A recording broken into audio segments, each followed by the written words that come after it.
Hello guys, তো আজকের যে বিষয়টা হয়েছে ভাই, আরে ভাই, এটা কি?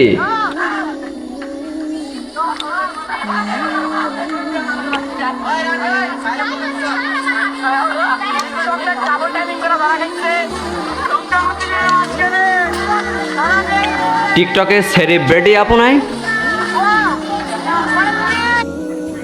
হ্যাঁ, আপনারা কিন্তু জেনে গিয়েছেন এটা কিন্তু টিকটকে সেই চকলেট আপু। আর এই চকলেট আপুর সাথে কি ঘটনা ঘটেছে এই ভিডিওটা সম্পূর্ণ দেখলে সব কিছুই কিন্তু আপনারা বুঝে যাবেন। আর এই মিস চকলেট কিন্তু একটা টিকটক সেলিব্রিটি, তার সাথে কিন্তু এই ছেলে দুটো কি করতে চাচ্ছে, তাছাড়া এত জ্ঞানজাম কেন এই জায়গাতে, সব কিছু জানতে হলে এই ভিডিওটা কিন্তু সম্পূর্ণ দেখা লাগবে। এই জায়গায় কিন্তু এই মেয়েটির সাথে কিন্তু দুইজনেরই রিলেশন ছিল, হঠাৎ করে এই রিলেশন কিন্তু ভেঙে যায়, সেই কারণে কিন্তু তারা গ্যাঞ্জাম করছে, এটা কিন্তু তা নয়। এই ছেলেটি কিন্তু চর্ম এবং এই ছেলেটি হচ্ছে রায়হান। রায়হান এবং চর্ম এই ছেলে দুইটি কে, এর পরিচয় বাকি। একসময় কিন্তু মিস চকলেট ভালোবাসার আবদ্ধে কিন্তু জড়িয়ে যায় চর্মের সাথে। অনেকদিন কথা বলতে বলতে তার বাড়ির ব্যাকগ্রাউন্ড সম্পর্কে মিস চকলেট কিন্তু জেনে যায়, সেই কারণে কিন্তু মিস চকলেট তাকে ছেড়ে দেয়। মিস চকলেট জেনে যায় তার মর্মা একটি মধ্যবিত্ত ঘরের সন্তান, সে কারণে কিন্তু মিস চকলেট তাকে ছেড়ে দেয়। আর এই ছেলেটি বা কে? এই ছেলেটা কিন্তু রায়হান। রায়হানের সাথে কিন্তু মিস চকলেটের অনেক বড় সম্পর্কের ভেতরে কিন্তু এখন জড়িত আছে। আমরা মিস চকলেটের কাছেই কিন্তু কিছু শুনবো।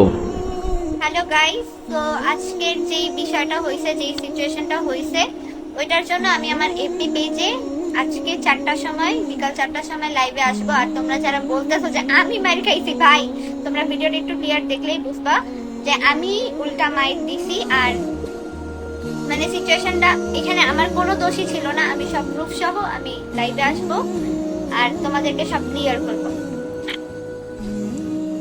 এখন কিন্তু রায়হানের সাথে মিস চকলেটের অনেক বড় সম্পর্ক বা গভীরতা সম্পর্ক রয়েছে। ঘটনা কিন্তু রায়হান এবং মিস চকলেটকে কিন্তু রায়হান এবং মারমা দুজনাই কিন্তু ভালোবাসে। আর এখানে রায়হান গায়ে হাত দিল কেন মারমাকে? মিস চকলেট কিন্তু মারমাকে পছন্দ করত না, তাও মারমা কিন্তু মিস চকলেটের পেছে লাগে। তারপরে রায়হান এটা দেখে, দেখার পর মারমাকে কিন্তু বেল্ট দিয়ে মারধর করেছে। এখানে কিন্তু মারধর শুধু মারমাই খায়নি, এখানে কিন্তু মিস চকলেট কিছু মার খেয়ে। আবার মিস চকলেটের কাছে অনেক রকম তথ্য পাওয়া যাচ্ছে যে আমি ওখানে মার খাইনি, অনেক ধরনের তথ্য কিন্তু পাওয়া যাচ্ছে। আর গাইস, আমার এই ভিডিওটা যদি ভালো লাগে তাহলে আমার ভিডিওটাতে একটা লাইক করবেন এবং নতুন নতুন ভিডিও পেতে আমার চ্যানেলটা সাবস্ক্রাইব করবেন। ভালো থাকবেন, সুস্থ থাকবেন, বাই।